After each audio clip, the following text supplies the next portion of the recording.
अच्छा, ये अबू लहब था कौन? ये नबी का चचा था।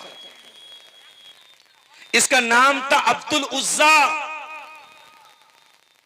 और ये बहुत गोरा चट्टा था, बहुत खूबसूरत था, बहुत हैंडसम था।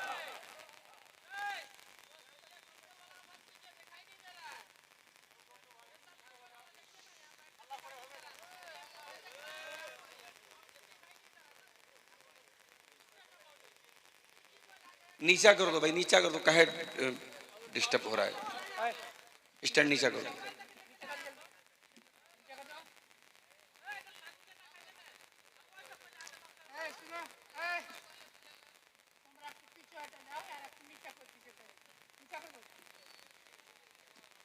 अबू लहब बहुत खूबसूरत था। अरबी जबान में लहब बोलते अंगारे को। इतना सुर्ख रंग था उसके चेहरे का, इतना गोरा चट्टा था, उसको अबू लहब बोलते थे, अंगारे का बाप। बहुत पैसे वाला भी था और बहुत बड़े खानदान का भी था, अल्लाह के नबी के खानदान का था। अब्दुल मुत्तलिब का बेटा था, हाशिम का पोता था, कुरैश खानदान का था। यानी इसका मतलब यह हुआ कि अबू लहब के पास वो सब कुछ था जो आमतौर से दुनिया में लोग तमन्ना करते हैं। भाई, आदमी दुनिया में तीन चीजें चाहता है: इज्जत मिल जाए, दौलत मिल जाए, खूबसूरती मिल जाए।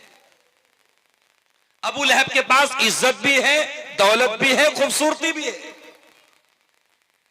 बहुत बड़े खानदान का है, अल्लाह के प्यारे नबी के खानदान का है, चचा है नबी का। खूबसूरत इतना है कि अबू लहब कहा जाता है उसको, और दौलत बहुत थी उसके पास, और 3 बेटे भी थे, जवान बेटे। लेकिन उसकी जिंदगी का एक ही मकसद था, अल्लाह के प्यारे नबी को तकलीफ पहुंचाना। हज का सीजन आता था, दूर दूर से लोग हज करने मक्का में आते थे।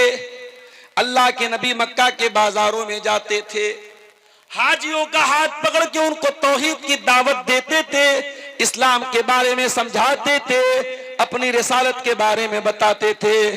जब अल्लाह के नबी लोगों का हाथ पकड़ पकड़ के इस्लाम के बारे में समझाते थे, पीछे पीछे आपका चचा अबू लहब आता था और कहता था, इसकी बात न सुनना, इन्नहु साबी, ये तो साबी है, ये तो बेदीन है, ये तो पागल है, ये तो शायर है, ऐ लोगों मेरे भतीजे की बात मत सुनना। लोग आकर के पूछते कि ये जो अपने आप को नबी कह रहे हैं, ये कौन है जो इनकी तरदीद कर रहा है, कौन है जो इनकी बात को गलत कह रहा है? पता चलता कि चचा है। जब ये पता चलता कि चचा है तो लोग कहते चचा तो भतीजे को ज्यादा जानता है, अगर चचा की नजर में ये गलत है तो इसका मतलब कि ये सही नहीं है। एक बात बोलूं, इंसान दुनिया में दुश्मन से हार सकता है, दुश्मन से जीत सकता है, अपनों से जीतना बहुत मुश्किल है। वो एक शेर है कि हमें तो अपनों ने है लूटा, गैरों में कहां दम था, कश्ती हमारी डूबी, पानी जहां पे कम था। और अरबी का एक शेर है, वह जुल्म ज़विल क़राबती अशद्दु मज़ाज़तन अलन नफ्स मिन वक़्तिल हिसामिल मुहन्नदी, कि जब अपना कोई करीबी हमला करता है तो ज्यादा तकलीफ होती है। अबू लहब नबी का चचा था, नबी चाहते तो पलट के जवाब दे सकते थे, लेकिन चूंकि चचा का दर्जा बाप के बराबर है, अल्लाह के प्यारे नबी ने फरमाया, अल अम्मु सिनउर अम्मुर रजुल सिनउ अबी, इंसान का चचा उसके बाप के बराबर होता है। चचा का एक मर्तबा होता है, इसलिए बच्चों को के दिलों में चचा का और बड़े अब्बा का, ताया का एहतराम पैदा करो। हमारे यहाँ जब से नया कल्चर आया है, चचा को भी अंकल बोला जाता है, खालू को भी अंकल बोला जाता है, मामू को भी अंकल, सब अंकल हो गए। सारे अंकलों में एक अंकल वो भी है जो आपका भाई है और आपके बच्चों का चचा है या आपके बच्चों का ताया है, उसका दर्जा बहुत बड़ा है। अल्लाह के नबी ने फरमाया चचा बाप के बराबर होता है। नए कल्चर में सब आंटी हैं, खाला भी आंटी, मामी भी आंटी, चची भी आंटी, सब आंटी हैं। लेकिन ये बात याद रखो, सारी आंटियां एक तरफ हैं और मां की बहन का दर्जा, जिसको खाला बोलते हैं, आपके यहां भी खाला ही बोलते होंगे, कहीं की मौसी बोलते हैं। खाला या मौसी जो होती है, अल खालतु बिमंजिलतिल उम, अल्लाह के नबी ने फरमाया खाला मां के बराबर होती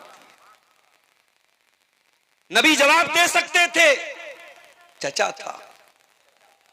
मेरे नबी तो वैसे भी गाली का जवाब गाली से नहीं देते थे।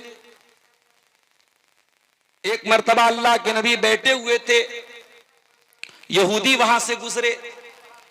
यहूदियों ने शरारत की और कहा अस्सलामु अलैकुम, ऐ मोहम्मद सल्लल्लाहु अलैहि वसल्लम, आपके ऊपर मौत आ जाए, हलाक हो जाएं, तबाह हो जाएं आप। हजरत आयशा वहीं पर पर्दे के अंदर मौजूद थी, उन्होंने सुन लिया।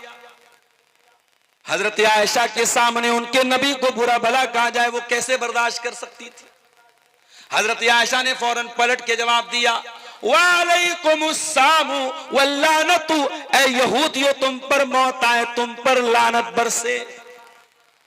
नबी ने फरमाया या आयशा महलन या आयशा, ऐ आयशा इतने तैश में आने की क्या जरूरत थी, इतने गुस्से में आने की क्या जरूरत थी। ऐ आयशा अपने आप को थोड़ा ठंडा रखो, थोड़ा अपने आप को नरम बनाओ, इतने जज्बात में आने की क्या जरूरत थी। हजरत आयशा ने फरमाया ऐ अल्लाह के नबी, क्या आपने सुना नहीं उन्होंने क्या कहा था? उन्होंने आपको सलाम नहीं किया था, उन्होंने अस्सलामु अलैकुम कहा था, उन्होंने बद्दुआ की थी आपके ऊपर। आपने फरमाया ऐ आयशा मैंने सुना था और मैंने जवाब भी दे दिया था। जब उन्होंने अस्सलामु अलैकुम कहा था तो मैंने वालेकुम कहा था। उन्होंने कहा अस्सलामु अलैकुम, तुम पर मौत आए, मैंने कहा वालेकुम सेम टू यू, तुम पर भी आए। मैंने जवाब दे दिया। तो मेरे नबी का जवाब देने का तरीका भी ये था, गाली का जवाब कभी गाली से आपने नहीं दिया।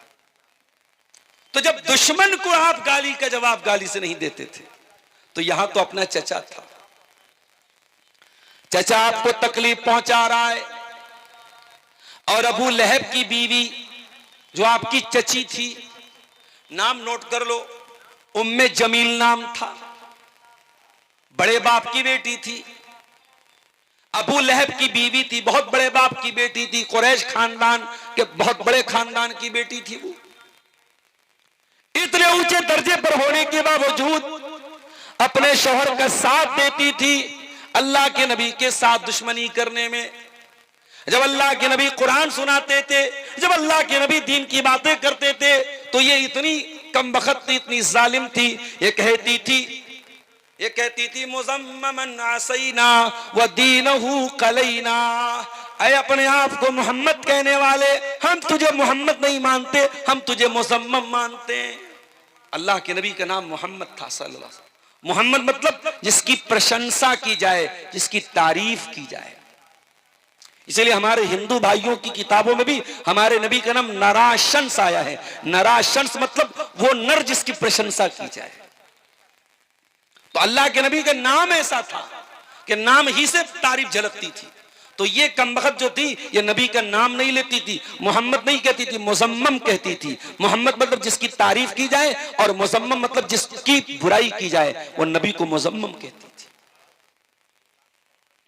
ये दोनों मियां बीवी नबी की दुश्मनी करते थे, इस्लाम की दुश्मनी करते थे, नबी को तकलीफें पहुंचाते थे। अल्लाह के नबी चचा का रिश्ता का लिहाज करते थे और अल्लाह के नबी कभी पलट के जवाब भी नहीं देते थे।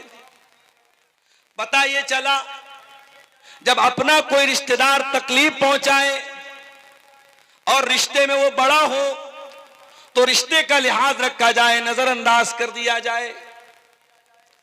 अगर किसी का बाप अपनी औलाद के साथ ना इंसाफी करे, बेटा सब्र से काम ले, बाप अगर ना इंसाफी करेगा अल्लाह क्या पकड़ा जाएगा। अगर बड़ा भाई छोटे भाई के साथ ज्यादती करे, छोटा भाई बदतमीजी न करे, सब्र से काम ले, बर्दाश्त से काम ले। बड़ा भाई अगर गलत करेगा अल्लाह क्या पकड़ा जाएगा। रिश्तों में जो बड़े हैं बड़ों को बड़ाई देनी चाहिए।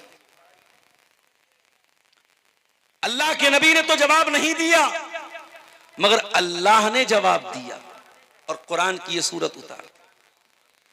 पता यह चला कि नबी का हक बहुत बड़ा है। अगर अल्लाह के नबी को बुरा भला कहा जाए तो अल्लाह के नबी का डिफेंस करना चाहिए। अगर अल्लाह के नबी की शान पर हमला किया जाए, आपको गाली दी जाए, आपकी शान पर हमले किए जाएं, तो मुसलमान का कर्तव्य है, मुसलमान की जिम्मेदारी है, मुसलमान की रिस्पॉन्सिबिलिटी यह है कि वो अपने नबी का डिफेंस करे। बेगैरत है वो मुसलमान, बेहया है वो मुसलमान जिसके सामने उसके नबी को गाली दी जाए और गाली देने वालों को जाकर के वो इस्तिकबाल करे। इसी मुल्क में देखिए आप, सोशल मीडिया पर आपको ऐसे लोग भी मिलेंगे। एक वो औरत आजकल बड़ा चल रही है, कौन इलाही करके उसका नाम है, बड़ी मरदूद है वो औरत, खुलेआम इस्लाम के दुश्मनों से गले मिलकर के बातें करती है। एक कोई फैज खान साहब है, वो भी इस्लाम के दुश्मनों की सपोर्ट में और इस्लाम के खिलाफ बातें करते रहते हैं और मीडिया ऐसे लोगों को बड़ा कवरेज देता है।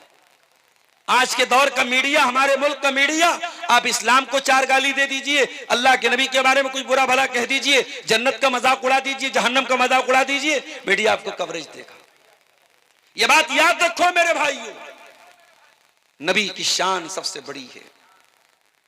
अगर नबी की शान पर हमला हो तो आपका खून खौल जाना चाहिए, आपके जज्बात भड़क जाने चाहिए। मैं आपसे यह नहीं कहता आप कानून अपने हाथ में ले लें, आप कोई ऐसा काम करें जो कानून के खिलाफ हो, कतान नहीं, लेकिन हां नबी का कोई बुरा भला कहा जाए और आपको कोई फर्क ना पड़े, आपके माथे पर कोई बल ना आए, इसका मतलब कि ईमान की गैरत आपके अंदर से निकल रही है। मेरे साथ अल्लाह के नबी का मकाम बहुत बड़ा है। जब जब नबी के ऊपर हमला किया गया, नबी को बुरा भला कहा गया, अल्लाह ने कुरान में अपने नबी का डिफेंस किया। नबी को अल्लाह ताला ने 4 बेटियां दी और बेटे जो हुए सब बचपन में इंतकाल कर गए। इब्राहिम पैदा हुए बचपन में इंतकाल कर गए, कासिम पैदा हुए बचपन में इंतकाल कर गए, अब्दुल्ला पैदा हुए बचपन में इंतकाल कर गए। लोगों ने कहा अरे ये नबी, इनकी तो नस्ल ही आगे नहीं बढ़ेगी, इनकी तो कोई औलाद ही नहीं है, इनका तो कोई बेटा ही नहीं है, ये तो दुम कटे हुए हैं। लोगों ने नबी को दुम कटा हुआ कहा, इनकी तो दुम कटी है, इनका कोई बेटा नहीं है। अल्लाह ने कुरान में सूरह कौसर नाजिल कर दी, इन्ना आतैना कल कौसर, ऐ नबी हमने आपको कौसर अता किया है, हमने आपको बहुत ज्यादा भलाई अता की है, बहुत ज्यादा बरकत अता की है, बहुत ज्यादा खैर अता किया है। फसल्ली लिरब्बिका वनहर, ऐ नबी आप अपने रब के लिए नमाज पढ़िए और अपने रब के लिए कुर्बानी कीजिए। इन्ना शानियका हुवल अबतर, ऐ नबी आप दुम कटे नहीं है, आपकी नस्ल खत्म होने वाली नहीं है, आपके दुश्मन की नस्ल खत्म होने वाली है। नबी की नस्ल कहां खत्म है? कयामत की सुबह तक, जब तक दुनिया में एक भी मुसलमान मौजूद है, अशहदु अल्ला इलाहा इल्लल्लाह के साथ साथ आसमान में अशहदु अन्ना मुहम्मद रसूलुल्लाह की आवाज भी गूंजती रहेगी। नबी का नाम जब तक मुसलमान मौजूद है लिया जाता रहेगा। मेरे प्यारे साथियों, जब तक ये धरती है, जब तक ये आकाश है, जब तक ये चांद है, जब तक ये सितारे हैं, वरफ़अना लका ज़िक्रक, ऐ नबी हमने आपके जिक्र को बुलंद कर दिया, हमने आपकी शान को बुलंद कर दिया। नबी का नाम लिया जाता रहेगा।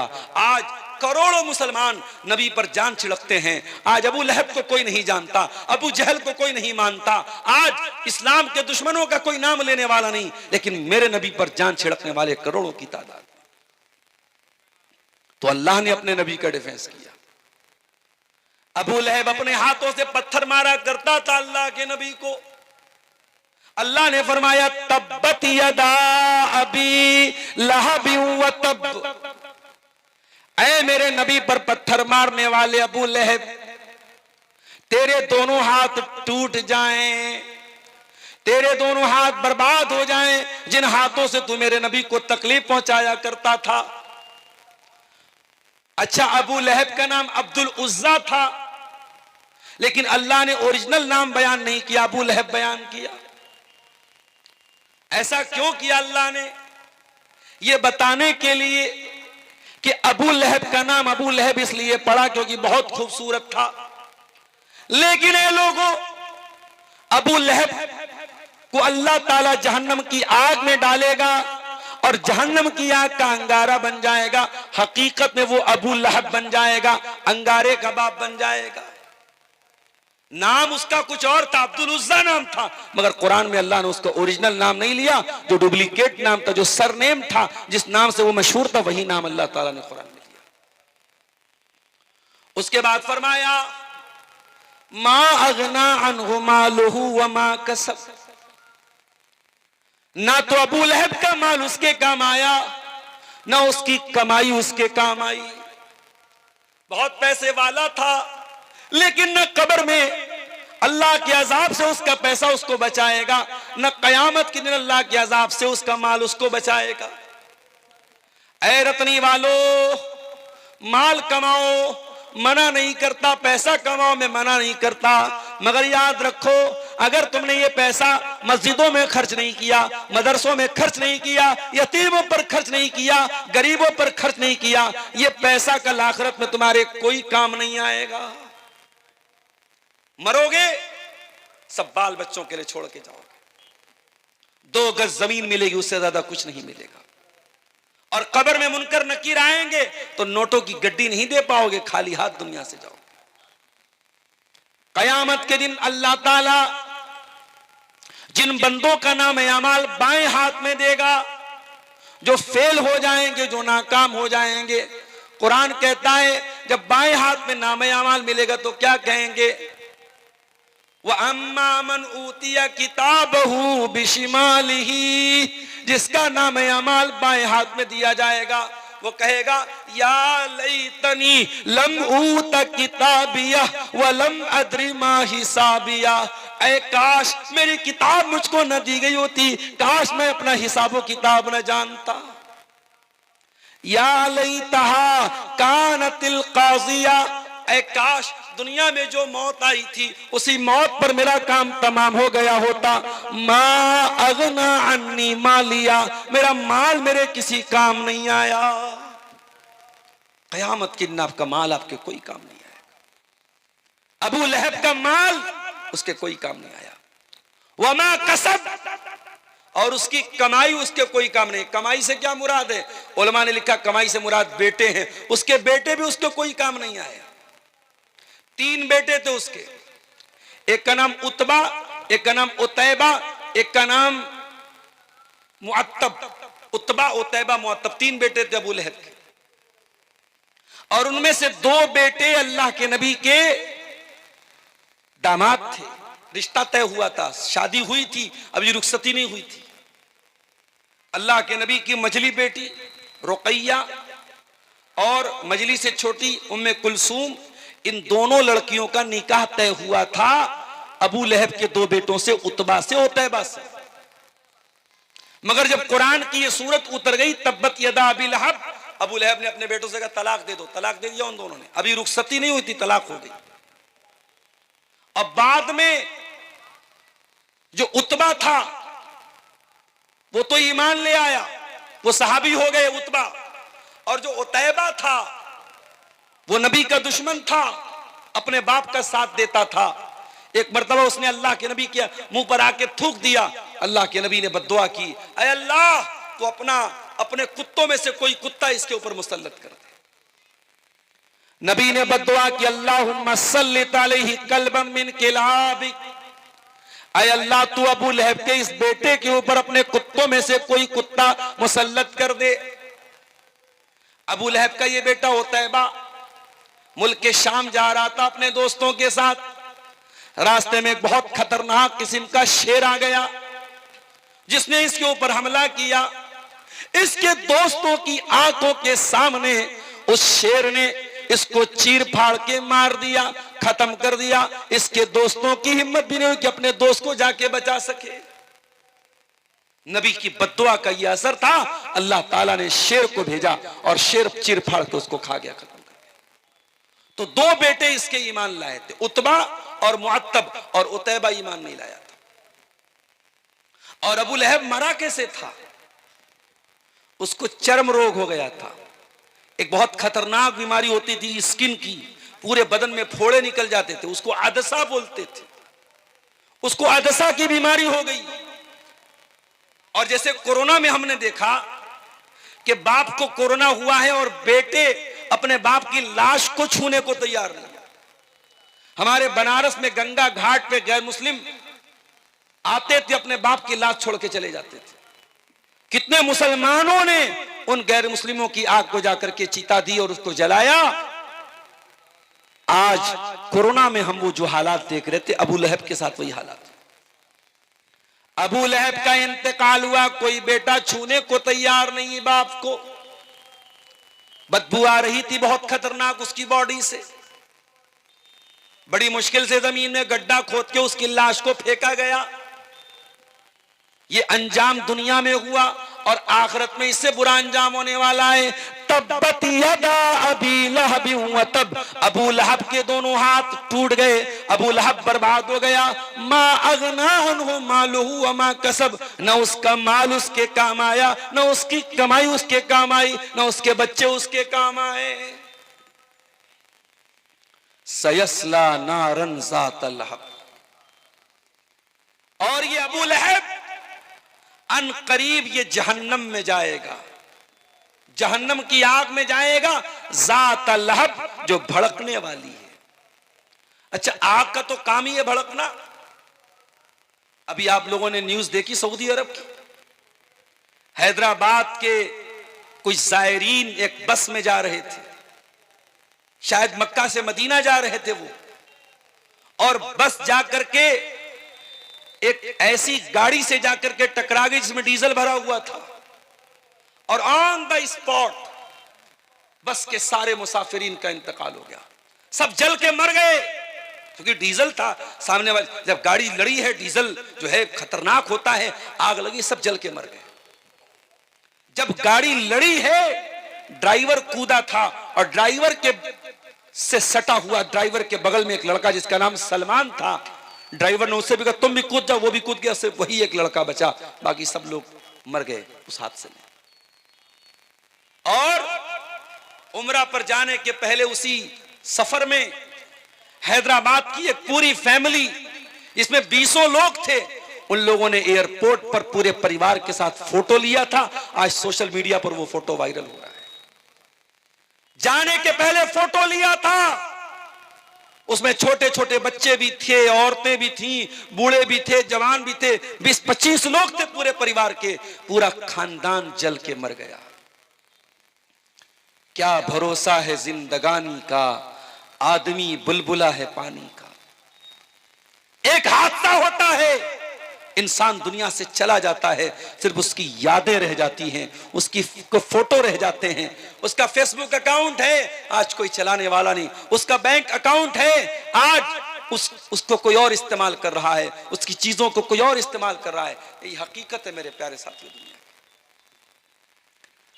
सयस्ला नारन ज़ात लहब, दुनिया की आग तो जलती है और जलने के बाद बुझ जाती है, लेकिन है मेरे बंदो, एक आग ऐसी भी है जो कभी बुझने वाली नहीं है, कभी ठंडी होने वाली नहीं है। सयस्ला नारन ज़ात लहब, अबू लहब उसी आग में जाएगा जो हमेशा भड़कती रहेगी, जो कभी बुझेगी नहीं, कभी खत्म नहीं होगी।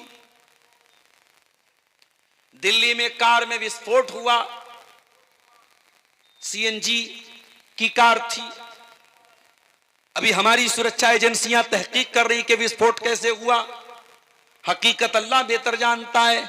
लेकिन आप गौर कीजिए, जब आग लगती है दुनिया में और कोई जलता है, एक बार जलता है, एक बार उसकी चमड़ी जलती है, उसके बाद या तो वो मर जाता है या बच जाता है।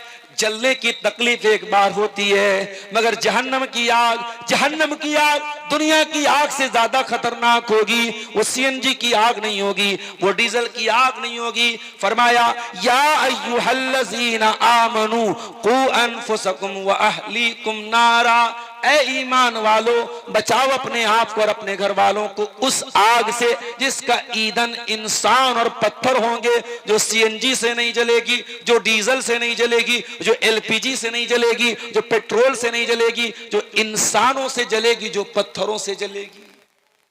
दुनिया में एक बार जलने की तकलीफ होगी, जहन्नम में बार बार जलाया जाएगा। कुल्लमा नज़िजत जुलूदुहुम बद्दलनाहुम जुलूदन गैरहा, ऐ जहन्नमियों तुम्हारी चमड़ी एक बार जलेगी, हम दोबारा नई चमड़ी चढ़ा देंगे ताकि बार बार तुम्हें जलने की तकलीफ हो, जो जलने का जो दर्द होता है वो बार बार तुमको दिया जाए।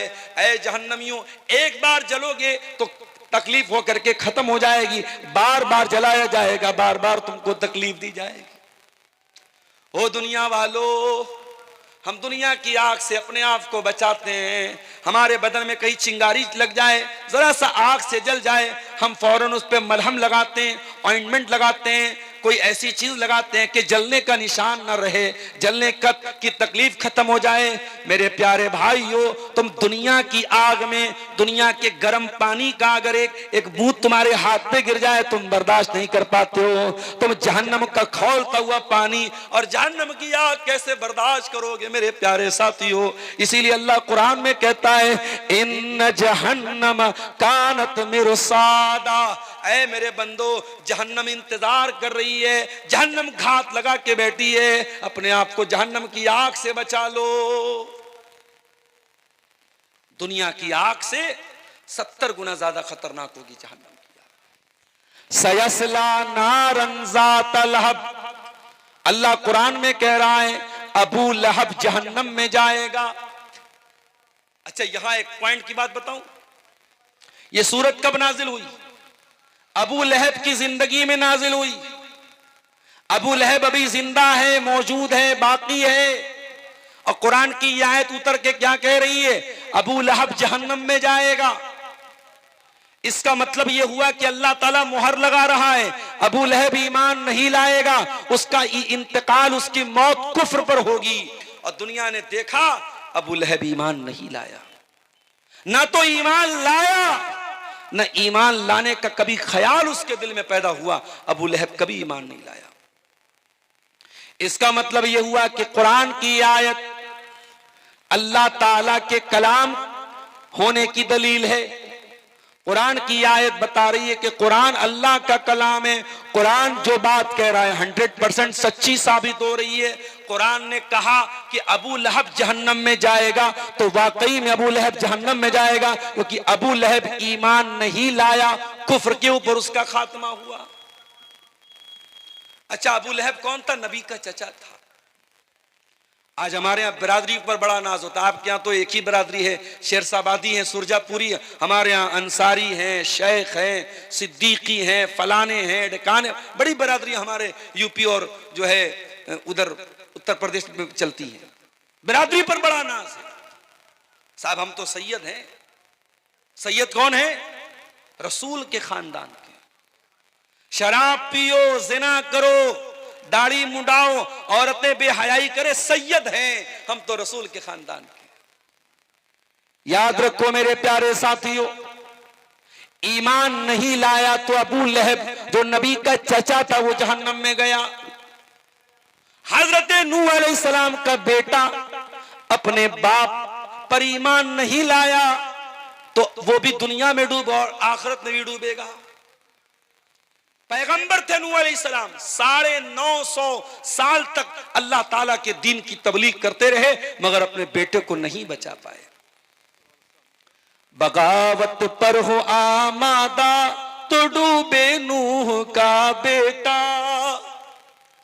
बगावत पर हो आमादा तो डूबे नूह का बेटा। यहां नामो नसब की बरतरी से कुछ नहीं होता। तू है कौन? मेरा बाप बहुत अच्छा था, अल्लाह क्या ये नहीं पूछा तेरा बाप कैसा था, अल्लाह क्या ये पूछा जाएगा तू कैसा है, तेरा ईमान है कि नहीं, तेरा अकीदा सही है कि नहीं, तेरा कैरेक्टर सही है कि नहीं, तेरा अमल सही है, तेरा पूछा जाएगा, तेरे बाप का नहीं पूछा जाएगा। बाप पे नाश करना बंद कर दो, खानदान पे नाश करना बंद कर दो मेरे साथी। अबू लहब कौन? नबी का चचा, अब्दुल मुत्तलिब का बेटा, हाशिम का पोता, और जहन्नम की आग में जल रहा है। इसीलिए हजरत अली रजी अल्लाह तआला अन्हु कहते हैं फला तत्रुकी तक़वत्तिकालन अलन नसब, इंसान की कीमत उसके अखलाक से होती है। ऐ लोगों, तुम हसब और नसब पर भरोसा करके, खानदान पर भरोसा करके, बिरादरी पर भरोसा करके अल्लाह से डरना न छोड़ना, तकवा न छोड़ना। फकद रफाल इस्लामु सलमाना फारसिन, इस्लाम ने ईरान के रहने वाले, फारस के रहने वाले सलमान फारसी के मकाम को बढ़ा दिया। वज़ा शरीफन नसब अबा लहब, और अबू लहब जो बहुत ऊंचे मर्तबे वाला था, उसको इस्लाम ना लाने की वजह से जहन्नम की आग में जाना पड़ेगा। अल्लाह ताला के हसब व नसब की कीमत नहीं है मेरे साथी, अल्लाह की कीमत अखलाक की, अल्लाह की कीमत अकीदे की, अल्लाह की कीमत अमल की। सयस्ला नारन ज़ात लहब, अबू लहब जहन्नम की आग में डाला जाएगा। और बड़े गौर से सुनना मेरे भाइयों, वमरातुहु हम्मालतल हतब, और अबू लहब जब जहन्नम में जाएगा तो अकेला नहीं जाएगा, अपनी बीवी के साथ जाएगा। उसकी बीवी भी जहन्नम की आग में जाएगी। पता ये चला अगर अबू लहब करेला था तो उसकी बीवी नीम चढ़ी थी। कहते ना एक तो करेला ऊपर से नीम चढ़ा। अगर शौहर बुरा है तो कभी कभी बीवी नेक होती है तो शौहर को सुधार देती है, मगर यहां एक तो करेला ऊपर से नीम चढ़ा था, शौहर भी गड़बड़ बीवी भी गड़बड़। इसलिए जब रिश्ता तय करने जाओ तो बहुत सोच समझ के रिश्ता तय करो। मेरी प्यारी माँ और बहनों, जब बहू देखने जाओ तो ये मत देखो कि खूबसूरत कितनी है, ये देखो दीनदार कितनी है। अल्लाह के प्यारे नबी फरमाते हैं तुन कहल मरातु ले अरबईन ले मालिहा व ले हसबिहा व ले जमालिहा व ले दीनिहा।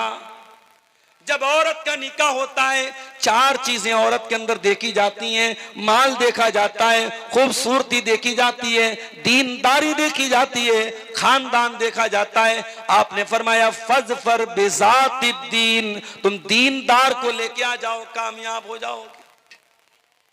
आज क्यों घर बिगड़ रहे हैं, आज क्यों सास बहू का रिश्ता खराब हो रहा है, आज क्यों नंदी और भाभी आपस में लड़ रही हैं, आज क्यों देवरानी जेठानी के झगड़े चल रहे हैं? क्योंकि हमने पैसा तो देखा, हमने बिरादरी तो देखी, हमने लंबा चौड़ा जहेज तो देखा, हमने घर मकान तो देखा, मगर हमने दीनदारी नहीं देखी। घर में औरत लाओ तो दीनदारी देख के लाओ मेरे साथ। आजकल लव मैरिज का बड़ा मामला चल रहा है। लोग पूछते भी मौलवी साहब लव मैरिज करना कैसा है? मैं साफ साफ जवाब देता हूं, इस्लाम में लव मैरिज का कोई तसव्वुर नहीं है। इस्लाम में लव मैरिज का कोई तसव्वुर नहीं, कोई कॉन्सेप्ट नहीं है। इस्लाम में लव आफ्टर मैरिज का कॉन्सेप्ट है। पहले प्यार करो फिर शादी करो, माफ करना ये इस्लाम का कॉन्सेप्ट नहीं है। शादी करके मोहब्बत करो, ये इस्लाम का कॉन्सेप्ट है। और हां, अगर किसी को कोई लड़की खूबसूरत लग ही जाए तो इस्लाम ने तरीका बताया है। औरत इस्लाम की नजर में कोई नौकरानी नहीं है, नौकरानी से कोई भी मिल सकता है। औरत इस्लाम की नजर में महारानी है। नौकरानी से मिलने के लिए कोई प्रोटोकॉल नहीं है, नौकरानी से मिलने के लिए कोई इजाजत नहीं लेनी पड़ती, मगर महारानी से मिलने के लिए परमिशन लेना पड़ता है, इजाजत लेनी पड़ती है, टाइम लेना पड़ता है, अपॉइंटमेंट लेना पड़ता है। इस्लाम कहता है औरत तू महारानी है। अगर कोई लड़का तुझे हासिल करना चाहता है, तुझे बीवी बनाना चाहता है, तुझे लेकर के वो कोर्ट मैरिज नहीं कर सकता, तुझे लेकर के वो घर से भाग नहीं सकता। अगर भागेगा तो जिना माना जाएगा, कोर्ट मैरिज करेगा तो हराम माना जाएगा। ऐ औरत, तू महारानी है और महारानी को पाने के लिए उसके पिए से मिलना पड़ता है। ऐ औरत, अगर तुझसे किसी को शादी करना है तो तेरे बाप से मिलकर के रिश्ता भेजना पड़ेगा, तेरे भाई से मिलकर के रिश्ता भेजना पड़ेगा, प्रॉपर चैनल से आना पड़ेगा, बैक डोर से नहीं आना पड़ेगा। इसलिए अपनी बहनों को भी एक पैगाम देता हूं, अगर कोई लड़का आपसे मोहब्बत का इकरार कर रहा है, रात दिन मैसेज करके आई लव यू लिख रहा है, वीडियो कॉल पर आपसे मोहब्बत का इजहार कर रहा है, इंस्टाग्राम पर आपसे मोहब्बत का इजहार कर रहा है, मेरी बहनों तुम धोखे में ना आना, तुम उसके धोखे में ना आना। वो तुमसे जिना करके तुमको जहन्नम में लेके जाना चाहता है। अरे जो तुमसे सच्ची मोहब्बत करेगा वो जिना करके जहन्नम में लेके नहीं जाएगा, वो निकाह करके, वो सही तरीके से निकाह करके तुमको अपनी शरीक हयात बनाएगा, अपना लाइफ पार्टनर बनाएगा और तुमको जन्नत में लेके जाएगा। अब ये तुम सोच लो मेरी बहनों कि तुम्हें अपनी जिंदगी में साथी कैसा चाहिए, जन्नत में लेके जाने वाला हम सफर चाहिए या जहन्नम में लेके जाने वाला साथी चाहिए। अब तुम तय कर लो, तुम्हें क्या करना है। अबू लहब बर्बाद हुआ और उसकी बर्बादी के पीछे उसकी ये बीवी का भी रोल था। अगर उसको बीवी कैसे मिलती, हजरत आसिया के जैसी बीवी मिलती, तो शायद अबू लहब का अंजाम इतना बुरा ना होता। आसिया कौन थी? फिरौन की बीवी थी। फिरौन कौन था? बहुत बड़ा जालिम था, बच्चों का कातिल था, मगर उसकी बीवी ईमान ले आई। फिरौन की बीवी हजरत मूसा अलैहिस्सलाम पर ईमान ले आई और जब ईमान लाई, फिरौन ने उसको जेल में डाल दिया, हाथों में जंजीर डाल दी गई, पैरों में बेड़ी डाल दी गई। अल्लाह की ये बंदी अपने रब पर ईमान लाने की सजा में अपना महल छोड़कर, अपने तख्तो ताज को छोड़कर, अपनी आरामदेह गद्दी को छोड़ के आज कैद खाने में है, जेल खाने में है। उसके हाथों में जंजीरें डाली गई हैं, उसके पैरों में जंजीरें डाली गई हैं, पूरा बदन लहू लुहान है। और अल्लाह की वो बंदी फिरौन के जेल खाने से दुआ करती है और उसकी दुआ को अल्लाह ताला कुरान में बयान करता है। ज़रबल्लाहु मसलन लिल्लज़ीना आमनु इम्रात फिरऔन। ऐ ईमान वालो, मैं तुम्हारे लिए मिसाल बयान कर रहा हूं, तुम्हारे लिए आइडियल बना रहा हूं, तुम्हारे लिए आदर्श बना रहा हूं फिरऔन की बीवी आसिया को। इज़ क़ालत रब्बि इब्नि ली इंदक बैतन फिल जन्ना। जब फिरौन की बीवी दुआ करती है, हजरत आसिया दुआ करती है, ऐ अल्लाह तू जन्नत में मुझे एक महल अता फरमा, व नज्जिनी मिन फिरऔन व अमली, और मुझे फिरौन से बचा ले, मुझे फिरौन के अमल से बचा ले, व नज्जिनी मिनल कौमि ज़ालिमीन, मुझे जालिमों से बचा ले। अल्लाह अकबर। तो अल्लाह ने दोनों एग्जाम्पल हमारे सामने पेश कर दिया। मेरी प्यारी माँ और बहनों, अल्लाह ने दोनों मिसालें पेश कर दी। अब तुम तय कर लो, तुम्हें फिरौन की बीवी आसिया के जैसा बनना है या अबू लहब की बीवी उम्मे जमील के जैसा बनना है। अबू लहब की बीवी कैसी थी? हम्मालतल हतब, लकड़ियों को उठाया करती थी। उलमा ने लिखा लकड़ी को उठाने का दो मतलब है। एक मतलब तो यह चुगलखोर थी, रिश्तों में दरार डाला करती थी, लकड़ी डाला करती थी, रिश्तों को तोड़ा करती थी, इसलिए अल्लाह ने उसको हम्मालतल हतब कहा। ऐ मेरी प्यारी माँ बहनों, अगर हो सके तो रिश्ता बनाने वाली बनना, रिश्ता तोड़ने वाली कभी ना बनना, वरना अबू लहब की बीवी के साथ तुम्हारा हशर होगा। चुगलखोर न बनना, रिश्तों में दरार डालने वाली न बनना, अगर हो सके तो मिलाने वाली बनना। कभी किसी की दुश्मनी में नफरत का पेट्रोल मत डालना, कभी नफरत का जहर मत डालना। इसीलिए अल्लाह के नबी फरमाते हैं, अगर आपस में झगड़ा हो जाए, उस झगड़े को जो बढ़ाता है, अल्लाह के नबी ने फरमाया हियल हालिका, रिश्तों को तोड़ना, रिश्तों को काटना, ये इंसान की नेकियों को खत्म कर देता है, रिमूव कर देता है, मिटा देता है, दीन को मिटा देता है, इस्लाम को मिटा देता है।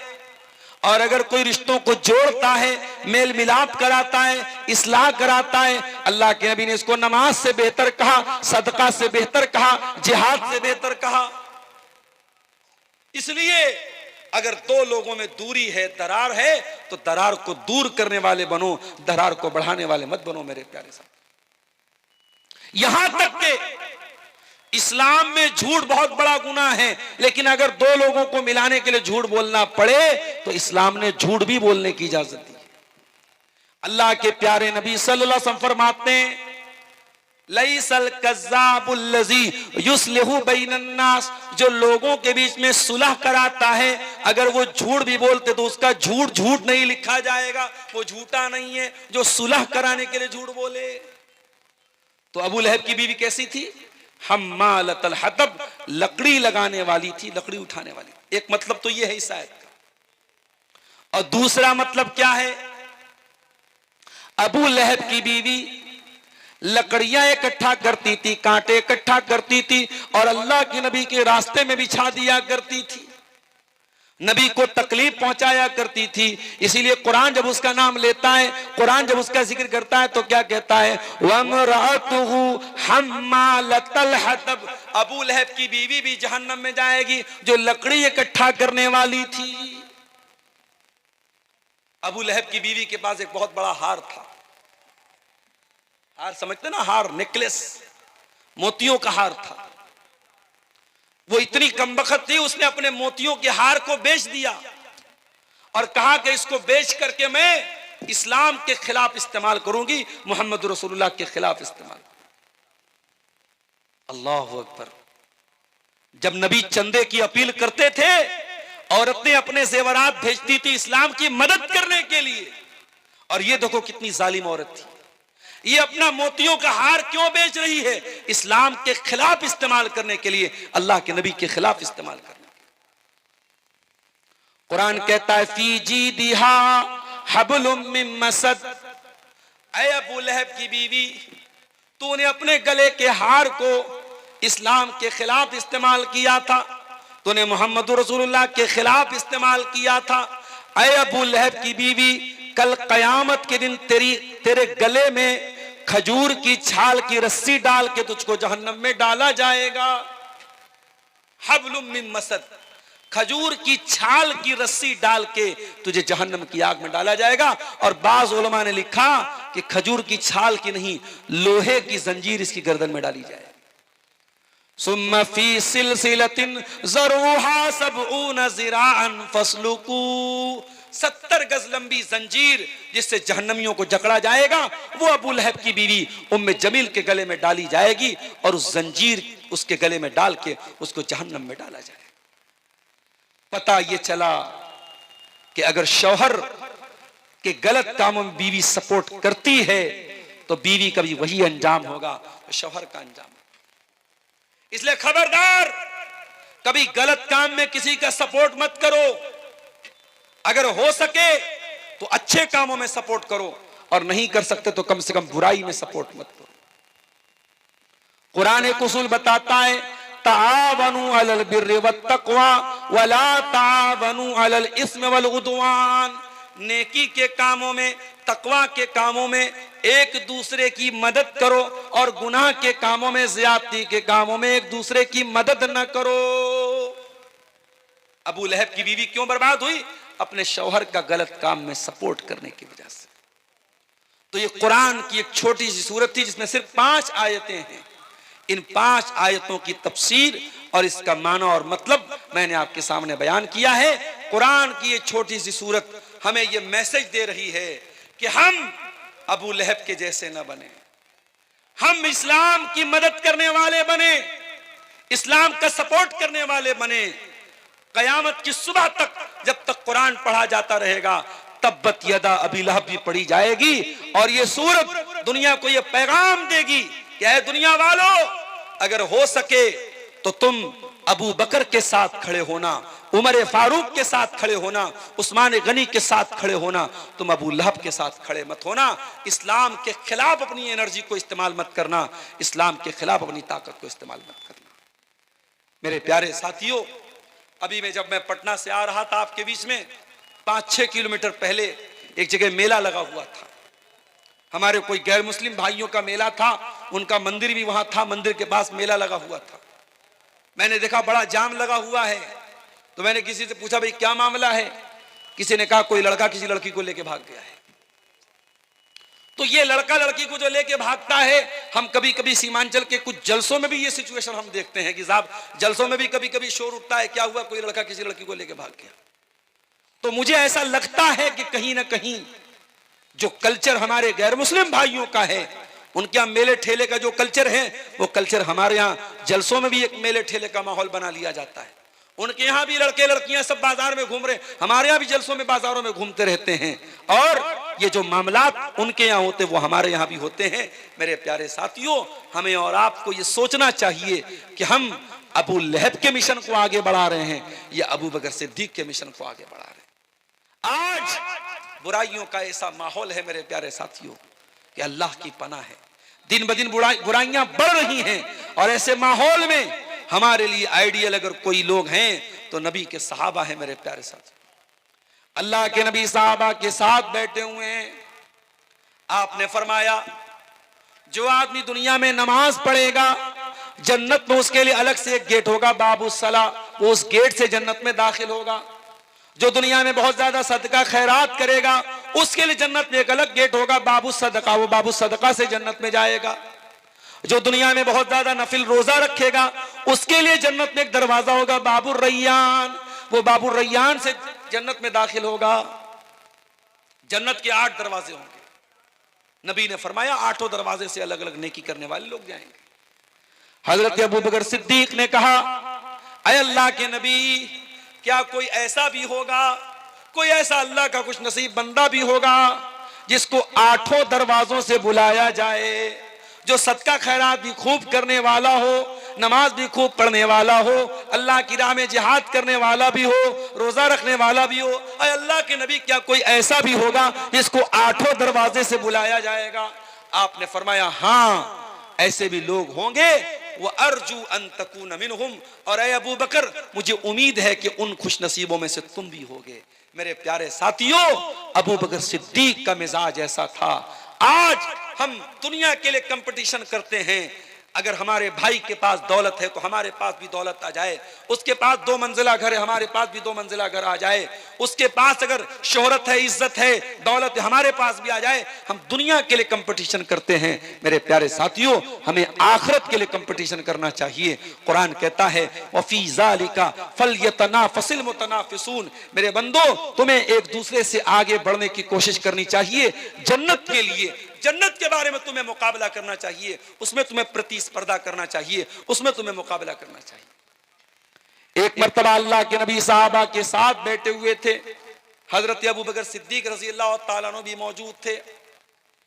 आपने पूछा मन अतम मिनकुमुल यौम मिस्कीना, कौन है तुम में से जिसने आज किसी गरीब को खाना खिलाया है? हजरत अबू बकर सिद्दीक ने हाथ उठाया, कहा अल्लाह के नबी, मैंने आज एक गरीब को खाना खिलाया है। फिर आपने फरमाया मन अस्बह मिनकुमुल यौम साइमन, कोई है तुम में से जो आज रोजा रख के आया है? अबू बकर सिद्दीक ने अपना हाथ उठाया, अरे अल्लाह के नबी, आज मैं रोजे की हालत में हूं। फिर आपने पूछा मन आदा मिनकुमुल यौम मरीजा, क्या कोई ऐसा भी है जो किसी मरीज की इयादत करके आया हो? अबू बकर सिद्दीक ने हाथ उठाया, कहा हाँ अल्लाह के नबी, मैंने एक मरीज की इयादत भी की है। फिर आपने पूछा क्या कोई ऐसा भी है जिसने किसी मुसलमान के जनाजे में शिरकत की हो? फिर अबू बकर सिद्दीक का हाथ उठा, हाँ अल्लाह के नबी, मैंने एक मुसलमान के जनाजे में भी शिरकत की है। जरा गौर करो मेरे प्यारे साथियों, अल्लाह के प्यारे नबी नेकी का नाम लेते चले जा रहे हैं और हर नेकी पर अपना हाथ उठा रहे हैं। हजरत अबू बकर सिद्दीक रज़ी अल्लाह तआला अन्हु, और यही वो अबू बकर सिद्दीक हैं। नबी ने फरमाया ऐ अबू बकर, तुमने इतने सारे नेकी के काम किए हैं, ये सारे नेकी के काम अगर एक दिन में 24 घंटे में अगर कोई एक आदमी करता है वो जरूर जन्नत में जाएगा। मेरे प्यारे साथियों, ये अबू बकर सिद्दीक हैं। मैं अबू बकर सिद्दीक का नाम इसलिए ले रहा हूं, मैं दोनों एग्जाम्पल आपके सामने पेश कर रहा हूं, एक नबी का चाहने वाला, एक नबी से दुश्मनी करने वाला।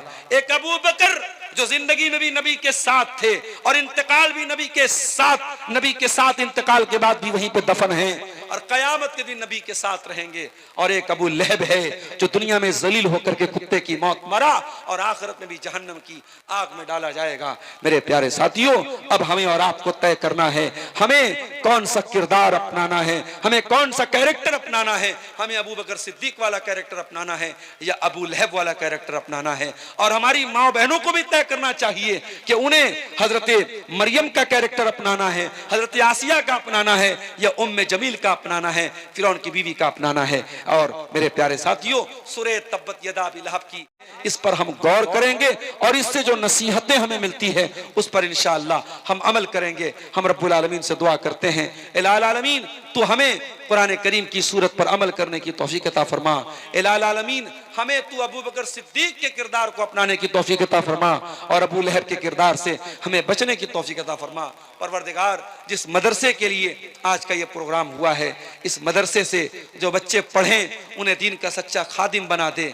इलाही आलमीन हमें से जो बीमार हैं उनको शिफाए कामिला आजला अता फरमा। जो रोजी रोटी से परेशान हैं, ऐ अल्लाह उनके कारोबार में बरकत नसीब फरमा। ऐ अल्लाह, बिहार में इलेक्शन हो गए, सरकार बन गई, अब तू हमें हमारे इस स्टेट की हुकूमत को तू तौफीक दे कि वो अमन और चैन और इंसानियत के साथ लोगों पर हुकूमत करे और इंसाफ के तकाज़ों पर अमल करे और किसी भी तरीके का कोई जुल्म और सितम लोगों पर न हो। परवरदिगार आलम, हमारे जानो माल की, हमारी इज्जत व आबरू की